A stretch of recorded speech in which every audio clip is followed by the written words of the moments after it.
नमस्कार विद्यार्थी मित्रांनो, आज आपण पॉलिटी या विषयाची माहिती प्रश्न उत्तर स्वरूपात बघणार आहोत.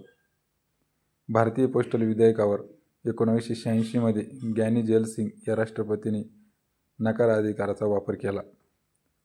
भारताच्या राज्यघटनेत घटनादुरुस्तीचे अधिकार घटनेतील कलम 368 नुसार संसदेला देण्यात आलेले आहे. महाराष्ट्र, बिहार, कर्नाटक, उत्तर प्रदेश, तेलंगणा आणि आंध्र प्रदेश या राज्यामध्ये द्विसभागृह कायदेमंडळ आहे. सर्वसाधारणपणे विधानसभेमध्ये 500 पेक्षा जास्त सदस्य असू नये. त्यानंतर आपण पुढील क्वेश्चन बघणार आहे. गोवा व मिझोराम या राज्यांची विधानसभा सदस्य संख्या 60 पेक्षा कमी आहे. तर कुठल्या राज्यांची? गोवा आणि मिझोराम या राज्यांची विधानसभा सदस्य संख्या किती? 60 पेक्षा कमी आहे. विधान परिषदेवर राज्यपालांकडून एकास 6 सदस्य नियुक्ती केले जातात. विधान परिषदेवर राज्यपालांकडून एकास 6 सदस्य नियुक्ती केले जातात. लक्षात राहू द्या. विधानसभेकडून विधान परिषदेवर 1/3 सदस्य नियुक्त केले जातात. विधानसभेकडून विधान परिषदेवर किती सदस्य नियुक्त केले जातात? तर 1/3. राज्यसभेवर महाराष्ट्रातून 19 सभासद पाठवले जातात.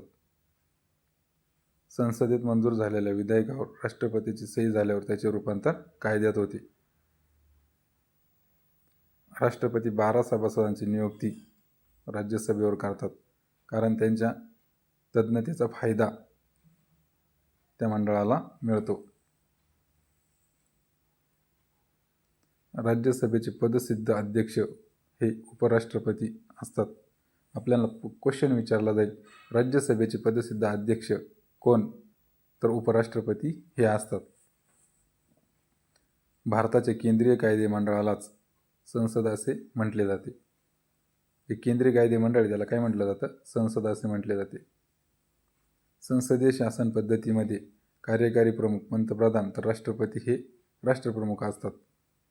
जी शासन पद्धती आहे आपली संसदीय, त्याच्यामध्ये कार्यकारी प्रमुख म्हणून पंतप्रधानाचा उल्लेख करतात, तर राष्ट्रपती हे राष्ट्रप्रमुख म्हणून ओळखले जातात. लक्षात राहू द्या.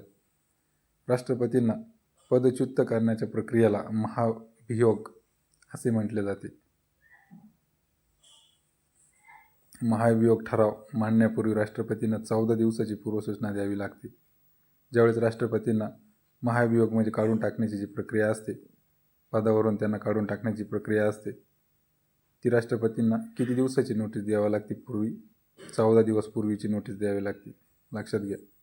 गणराज्य म्हणजे जिथे राज्यप्रमुख प्रत्यक्ष निवडून आलेले असतात असे राज्य होय. राष्ट्रपतीच्या निवडणुकीत लोकसभा, राज्यसभा, विधानसभा या सभागृहातील सर्व निर्वाचित सदस्य भाग घेतात. तर राष्ट्रपती निवडणुकीत कोण कोण भाग घेतं? लोकसभा, राज्यसभा आणि विधानसभा, जे आपण निवडून देतो, म्हणजे निर्वाचित सदस्य भाग घेतात. हे लक्षात घ्या. जेव्हा एखादे विधेयक संसदेच्या दोन्ही सभागृहाकडून मंजूर होते, तेव्हा ती अंतिम मंजुरीसाठी कोणाकडे जाते? तर राष्ट्रपतीकडे पाठवतात. अर्थविधेयक संसदेत सादर करण्यापूर्वी राष्ट्रपतीची पूर्वपरवानगी घेणे बंधनकारक आहे. ज्यावेळेस आपण अर्थविधेयक संसदेत मांडतो, त्यावेळेस राष्ट्रपतींची पूर्वपरवानगी घेणे बंधनकारक करण्यात आलेले. ते विधेयक राष्ट्रपतीच्या सहमतीनेच मांडले जातं, पण त्यांची पूर्वपरवानगी घेतली जाते. भारताचे आर्थिक स्थैर्य किंवा आर्थिक पत धोक्यात आहे अशी खात्री राष्ट्रपतींना झाली तर राष्ट्रपती आर्थिक आणीबाणी घोषित करू शकतात.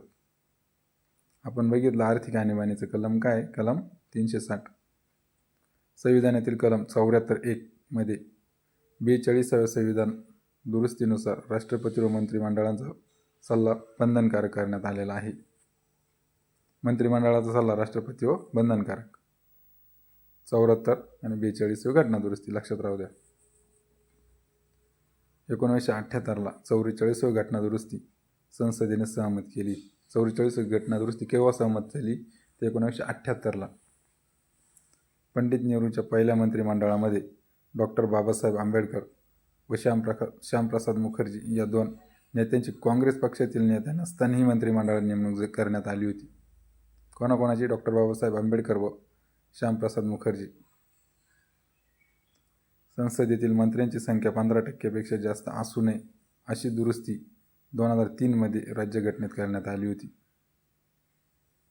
मागास प्रदेशाच्या विकासासाठी काही राज्यांमध्ये स्थापन केलेली वैज्ञानिक विकास महामंडळे राज्यपाल नियंत्रणाखाली असतात. धन्यवाद मित्रांनो. व्हिडिओ आवडल्यास लाईक, शेअर, सबस्क्राईब करा. थँक्यू.